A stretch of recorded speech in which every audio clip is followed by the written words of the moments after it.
Again from Fox News in Washington, NSA leaker Edward Snowden is on the move today. With the U.S. seeking Snowden's extradition, Hong Kong authorities allowed him to leave the country, reportedly on a flight to Moscow. And Russian news agencies say he's booked on a flight from Moscow to Cuba on Monday. Joining us now to discuss the Snowden case and the split inside the GOP over immigration reform are two leading Republicans. Senator Lindsey Graham is a member of the Gang of Eight that is leading the push for reform. Senator Mike Lee opposes the legislation, and he is the author of a new e-book, Why John Roberts Was Wrong About Health Care. We should also point out both are members of the Senate Armed Services Committee.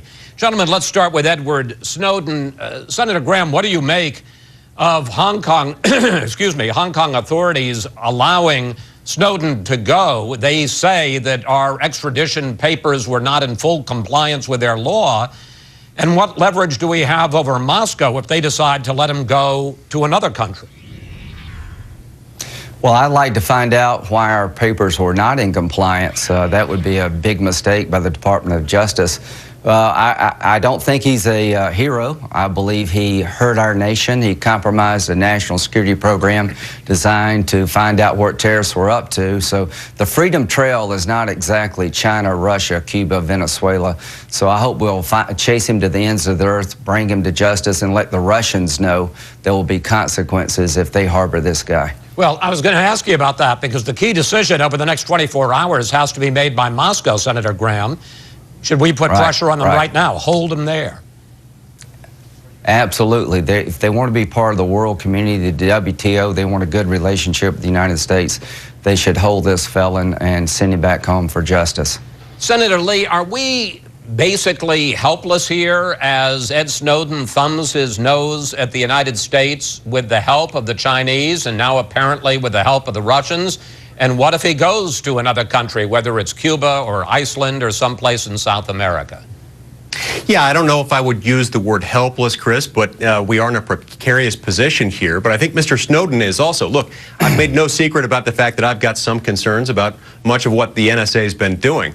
But I think Mr. Snowden is delusional if he thinks that he's going to find a country with a better human rights record in Moscow or in Havana or in Caracas. I think he's in for a rude awakening if that's what he has in mind. So what does it tell you if Ed Snowden is headed to one of those countries rather than the U.S.?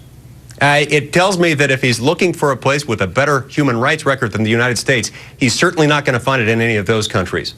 All right, gentlemen, let's turn to immigration reform, which is the reason we invited you here in the first place. With the addition of more than $40 billion in new border enforcement, will the Senate this week pass comprehensive immigration reform? And if so, how many votes? Senator Graham, let's start with you.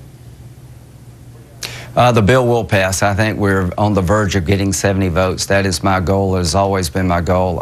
We're very, very close to 70 votes. The Hoeven-Corker amendment, I think, gets us over the top. And we're going to talk in detail about that in just a moment. But let me ask you for a general prediction. Also, Senator Lee, I know you're opposed to this legislation, but do you agree that it's going to pass with a very wide majority, something like 70 votes? I think it is likely to pass, and I think it may well be along the margin Senator Graham suggested. And, you know, look, the sponsors of this bill had the best of intentions.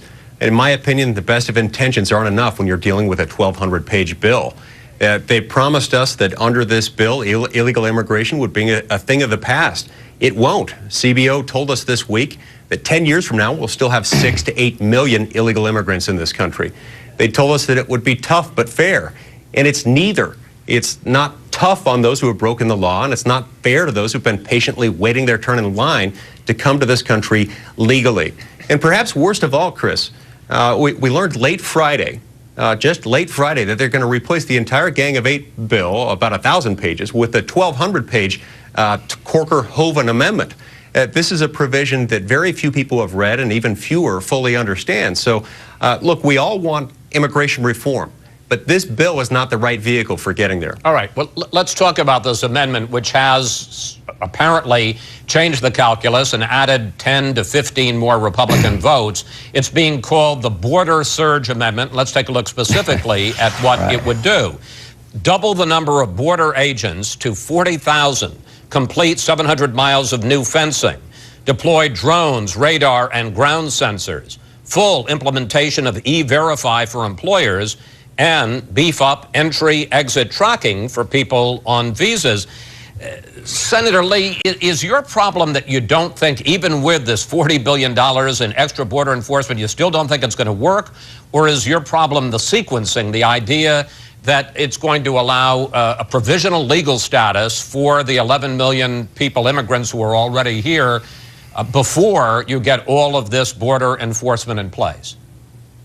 As a proponent of immigration reform, my problem has always been with sequencing and with the fact that it's not a good idea to try to attack the entire problem at once. That's how you end up with a 1,200-page bill.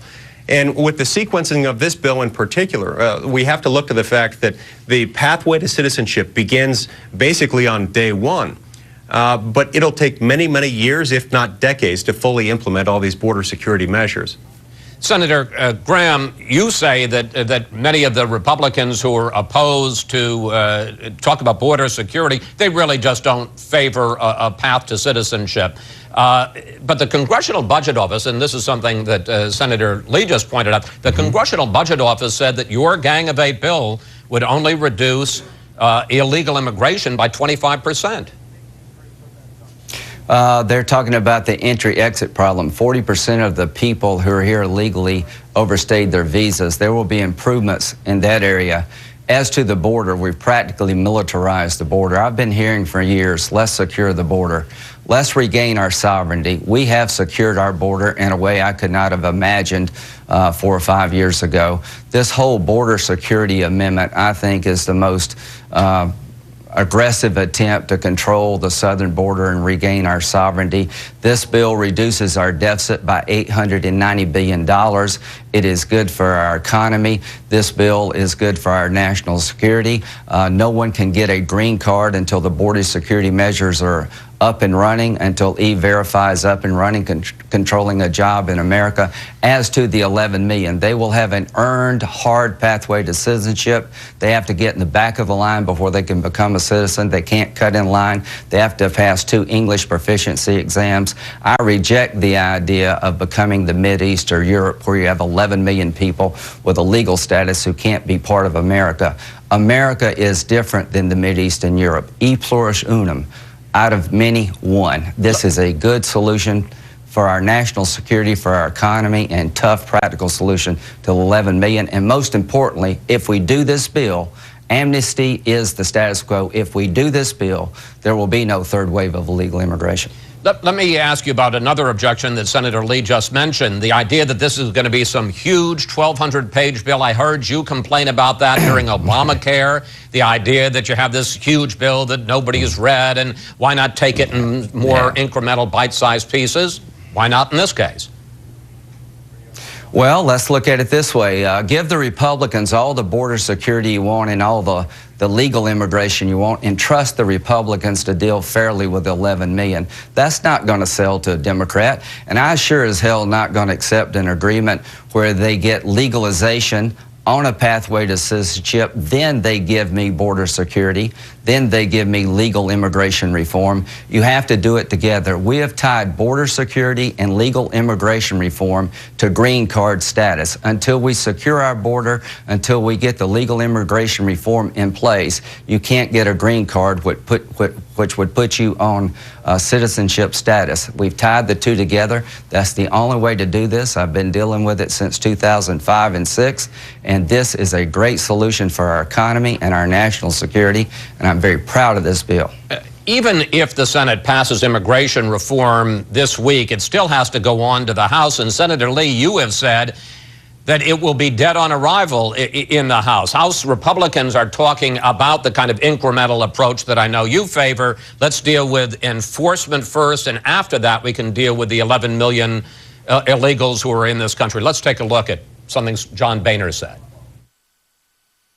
It's border security and confidence that we've got the border secured before we begin to get down this path of addressing both the legal immigration issues and the illegal immigration issues. But Senator Lee, Lindsey Graham says, and I must say a lot of Democrats say, that'll kill the legislation. They're not going to accept border enforcement first and then a promise of dealing with legalization of the 11 million people who are already here afterwards. Well, that's what they've said. That's what they want to be the case. The fact is, I think the House of Representatives has it right. In any event, the House of Representatives has said border security first. And they're doing exactly the right thing. They're dealing with this in the right sequence. The House Judiciary Committee passed out of committee this week two security measures, two things to bring about robust immigration reform and a step-by-step process. And I think that's the approach we ought to be taking. What's making this contentious, what's making it politically divisive, is that the Senate Gang of Eight has insisted on wrapping all of these issues up into one 1,200-page bill. That's what's making it divisive, because they're putting the single most controversial, confrontational issue, that of amnesty and ultimate citizenship, into a 1,200-page bill. All right, gentlemen, we got about 2 minutes left, and I want you to split it evenly, if you will. There's a lot of, needless to say, a lot of politics in all this. President Obama pushed for passage of the Senate bill this week in his weekend media address. Take a look. That's what comprehensive immigration reform looks like. Stronger enforcement, a smarter legal immigration system, a pathway to earned citizenship, a more vibrant, growing economy that's fairer on the middle class. Senator Graham, is President Obama doing enough to push this? And if Republicans are seen, whether in the Senate, unlikely, or in the House, much more likely, as stopping this comprehensive immigration reform, what will be the political fallout as the GOP tries to reach out to Hispanic voters? Well, President Obama's been better on immigration than Senator Obama. Senator Obama started doing the union's bidding and helped take the bill down in 2006 and 2007. Every time we've asked him to do something, he has really come through. But when he does things on his own, even this time around, it's been pretty much a disaster coming out of the White House. As to the Republican Party, here's my firm belief. America's not divided on this, Mike. 70% of Americans, including Republicans, will support an earned pathway to citizenship over a 13-year period where you get in the back of the line, learn a language, and pay a fine. So to the Republican Party, this is a chance to improve our economy, reduce the deficit by $890 billion, to get border security you'll never see in your lifetime, to regain our sovereignty. And if it fails, and we are blamed for its failure, our party is in trouble with Hispanics, not because we're conservative, but because of the rhetoric and the way we've handled this issue.